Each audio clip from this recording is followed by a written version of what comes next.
ശരി, കുഞ്ഞിനെ ഞാൻ തരാം. നിങ്ങൾ കുറെ നേരമായി കുഞ്ഞ് കൊച്ചെന്നൊക്കെ പറയുന്നുണ്ടല്ലോ. എന്താ കുഞ്ഞിന്റെ പേര്?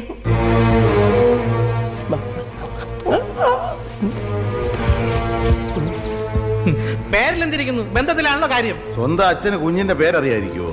അതല്ല, പക്ഷെ സാറൊന്ന് ആലോചിക്കണം. സ്വന്തം കുഞ്ഞിന്റെ പേര് പറഞ്ഞ് അത് സ്വന്തം കുഞ്ഞാണെന്ന് തെളിയിക്കേണ്ടി വന്ന ഒരു തന്തയുടെ മനോവേദന. ലോകത്ത് ഒരു അച്ഛന് ഇങ്ങനെ ഒരു ഗതികേട് വരുത്തരുത് ഗുരുവായൂർ കർത്താവേ.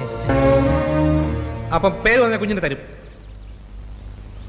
തരാം. ശരിയായ പേര് മുത്തു. പെൺകുട്ടികൾക്ക് ആരെങ്കിലും മുത്തു എന്ന് പേരിടൂടാ?